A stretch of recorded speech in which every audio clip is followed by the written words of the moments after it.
Maruthi Nagar Subrahmanyam Rao Ramesh main లీడ్గా వచ్చిన కొత్త Telugu cinema మొన్న శుక్రవారం ఆగస్టు 23న రిలీజ్ అయింది. సడన్గా వచ్చింది. అంటే ఇంతకుముందు ట్రైలర్ వచ్చినప్పుడు చూశాను నేను, మామూలే అనుకున్నాను. కానీ సడన్గా ఈ సినిమా ప్రీ రిలీజ్ ఈవెంట్ 2 రోజుల ముందు జరిగింది. రిలీజ్కి ముందు అల్లు అర్జున్ వచ్చాడు గెస్ట్గా.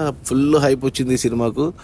అల్లు అర్జున్ ఎందుకు వచ్చాడని చూస్తే సుకుమార్ వచ్చాడని, సుకుమార్ ఎందుకు వచ్చాడని చూస్తే సుకుమార్ వైఫ్ తబితా సుకుమార్, ఆమె సమర్పిస్తుంది ఈ సినిమాని. ఆ ప్రీ రిలీజ్ ఈవెంట్లో చూసి ఆశ్చర్యపోయా. అమ్మాయి అసలు సుకుమార్ వైఫ్ ఏంటి ఇంత అందంగా ఉంది ఏంటి, సుకుమార్ ఏమో ఓల్డ్ కనిపిస్తున్నాడు, ఈ అమ్మాయి చాలా బాగా అనిపించింది ఆమె.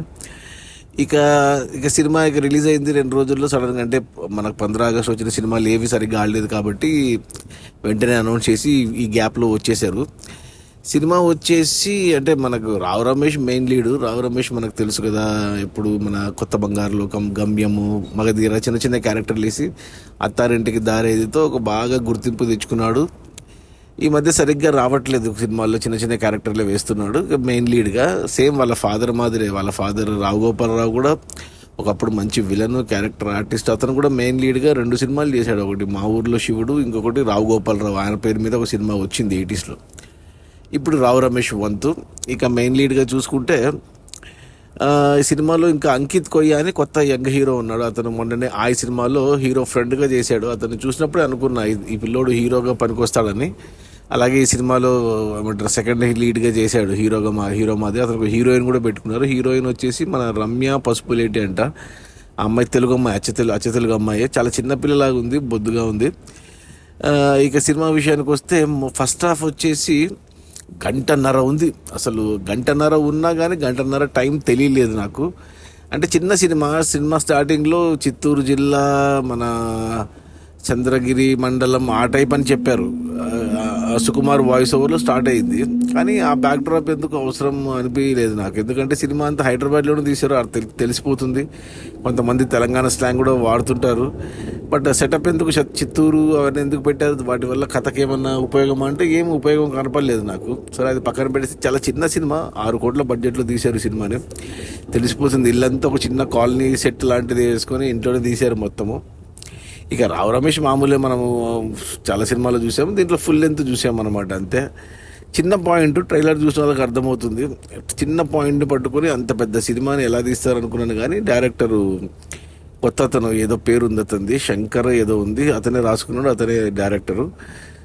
పర్లేదు బాగానే తీశాడు. కానీ క్యారెక్టర్లోనే కొద్దిగా డిజైన్లోనే కొద్దిగా సిల్లీగా అనిపించింది. ఎస్పెషల్లీ మన రావు రమేష్ క్యారెక్టర్ అయినా అంటే అన్నీ మనకు తెలుసు, చిన్న చిన్న విషయాలన్నీ అవి కూడా తెలియనట్టు బిహేవ్ చేస్తూ చూపిస్తుంటారు. ప్లస్ హీరోగా చేసిన అంకిత్ కొయ్య క్యారెక్టర్ కూడా అల్లు అర్జున్ ఫ్యాన్ లాగా, అంటే అల్లు అర్జున్ అన్నట్టు ఏదో చిన్నప్పుడు నమ్మినవి పెద్దగా అయ్యాక ఎందుకుంటే ఆ నమ్మకాలు పోవాలి కదా, అది చెప్పడము హీరోయిన్ అది నమ్మడము, హీరోయిన్ కాకుండా హీరోయిన్ పేరెంట్స్ నమ్మడం, ఇదంతా కొంచెం సిల్లీగా అనిపించింది అవన్నీ. బట్ ఏమంటే సీన్లు చకచకచక వెళ్ళిపోతున్నాయి. ఫస్ట్ హాఫ్లో కొద్దిగా ఇంద్రజ క్యారెక్టర్ పర్లేదు, బాగానే ఉందనిపించింది. అండ్ అన్నపూర్ణమ్మ కనపడింది. అన్నపూర్ణమ్మ కొద్దిగా ఓవర్ యాక్షన్ అనిపించింది, కొద్దిగా ఇరిటేషన్ అనిపించింది కొద్దిసేపు ఉన్నా కానీ. అలా సీన్లు వెళ్ళిపోతున్నాయి. ఒక అరగంట తర్వాత మెయిన్ ప్లాట్లోకి వెళ్ళారు, ఏదైతే ట్రైలర్లో చూపించారో మనకి.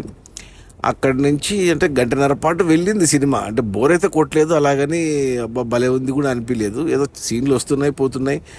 లక్కీగా పాటలు ఏం పెట్టుకోలేదు. ఒకటి పాట పెట్టుకున్నారు స్టార్టింగ్లో, హీరోయిన్ మధ్యన. అన్ని అల్లు అర్జున్ సినిమాలన్నీ డీజే లైక్ పుష్ప, ఇవన్నీ హీరోయిన్లు అలా నకలు చేస్తూ ఉంటారు. ఇలా నకలు చాలా ఉన్నాయి. సీనియర్ ఎన్టీఆర్ నకలు, కొన్ని చోట్ల మన చిరంజీవి పాటకి స్టెప్పులు వేయడం, ఇలా చాలా ఉన్నారు. అండ్ జబర్దస్త్, ఈటీవీ జబర్దస్త్ని చాలా వాడుకున్నారు ఈ సినిమాలో. అలా ఫస్ట్ హాఫ్ అంతా ఏదో అలా వెళ్ళిపోయింది. చాలాసేపు ఉన్నా అనిపించలేదు, 1.5 గంట అయిందా ఫస్ట్ హాఫ్ అనిపించి. మెయిన్ ప్లాట్లో చిన్న థ్రెడ్ కదా, చిన్న పాయింట్ పట్టుకుని చాలాసేపు లాగారు. చాలామంది యాక్టర్లు ఉన్నారు, చిన్న పెద్ద యాక్టర్లు. కానీ అజయ్ ఉన్నాడు, ఇంకా హర్షవర్ధన్ ఉన్నాడు, మన అమృతం వాళ్ళు ఉన్నారు, అలా చాలామంది ఉన్నారులే. కానీ ఓకే, నడిచిపోయింది అలా. ఇక సెకండ్ హాఫ్ వచ్చేసరికి ఒక 50 నిమిషాలు ఉంది సెకండ్ హాఫ్. ఇంకా మొదటి అరగంట పాటు ఎటటో వెళ్ళిపోయింది సినిమా. ఇంకా చెప్పడానికి ఏమీ లేక ఎటటో వెళ్ళిపోయింది. కామెడీ ట్రై చేశారు కానీ అంత వర్కౌట్ అవ్వలేదు. ఇక లాస్ట్ 20 నిమిషాలు కొంచెం అంత సమరైజ్ చేసి, అంటే ఫస్ట్ నుంచి జరిగిందంతా మనకు అన్ని స్క్రీన్ ప్లే మొత్తం నీట్గా చూపించి ఎండ్ చేశారు. లక్కీగా ఎటువంటి డ్యూయట్స్ పాటలు ఏం పెట్టుకోలేదు కాబట్టి చాలా చాట్ల స్కోప్ ఉండింది పాటలకి, కానీ పెట్టుకోలేదు. ఎస్పెషల్లీ హీరోయిన్లకు పెట్టుకోలేదు, యంగ్ జోడీకి. అది బతికిచ్చారు. ఏమంటే హీరో అరే అంకిత్ కోయే క్యారెక్టరైజేషన్ కానీ లేదా హీరోయిన్ చిన్నపిల్లలాగా ఆమె క్యారెక్టరైజేషన్ కానీ ఈవెన్ రావు రమేష్ క్యారెక్టరైజేషన్ కానీ అంత మెచ్యూర్డ్గా ఉండవు, అన్ని సిల్లీగా అనిపిస్తాయి. ఒక ఇంద్రజ తీర్థయాత్రలకు పంపించారు, ఆమె తీర్థయాత్రలు అని చెప్పి అక్కడే ఒక సెట్ వేసి అక్కడెక్కడే తిప్పుతున్నారు ఆమెని. తీర్థయాత్రలకు అన్ని రోజులు ఎందుకు పోతారు మరి, అంటే ఆ సిచ్యువేషన్లో అన్ని రోజులు పోవడము అలా ఒకటి రెండు ట్విస్టులు పెట్టుకున్నారు. నేను అనుకోలేదు, అంటే ట్రైలర్ చూస్తే అర్థమవుతుంది డబ్బు వచ్చి పడింది అంటే. మనమంతా మనల్ని మిస్లీడ్ చేస్తాడు డైరెక్టర్, కానీ అది ఎలా వచ్చిందని ఫస్ట్ టైం తెలిసినప్పుడు ఆశ్చర్యపోతాము, సెకండ్ టైం తెలిసినప్పుడు కూడా ఆశ్చర్యపోతాము. అంటే బాగానే ఉంది అనిపించింది అలా. మొత్తానికి పర్లేదు. 2 గంటల 30 నిమిషాలు 2 గంటల 20 నిమిషాలు ఉంది సినిమా. ఫస్ట్ హాఫ్ లెందీగా ఉంది, సెకండ్ హాఫ్ షార్ట్గా అయిపోయింది, చకచకా వెళ్ళిపోయింది. ఓకే అంటాను, అంటే మరి థియేటర్కి వెళ్ళి చూడాల్సినంత సినిమా అయితే కాదు. నన్ను అడిగితే రేపు పొద్దున ఓటీటీలో వస్తే చూడడం బెటర్ అని నా ఫీలింగ్. ఓటీటీలో అయితే ఇంటిల్లి పది చక్కగా కూర్చొని చూడవచ్చు, థియేటర్కి వెళ్ళి థియేటర్లు ఎక్స్పీరియన్స్ చేసేంత సీన్ అయితే లేదు ఈ సినిమాకు. చిన్న సినిమా, సింపుల్గా తీశారు. ఏమంటే ఇక మనం లాజిక్లో ఆలోచిస్తే ఎంజాయ్ చేయలేము, లాజిక్లు పక్కన పెట్టి ఏదో టైంపాస్ కోసం అంటే చూసేయచ్చు. నా రేటింగ్ వచ్చి 2/5 ఓకే అంటాను, neither good nor bad. So better watch it on ఓటీటీకి వచ్చాక చూడడం బెటర్, థియేటర్కి వెళ్ళి చూడాల్సినంత సీన్ అయితే లేదు. అది మన మారుతి నగర్ సుబ్రహ్మణ్యం మీద నా వ్యూ, నా రివ్యూ. Okay, bye.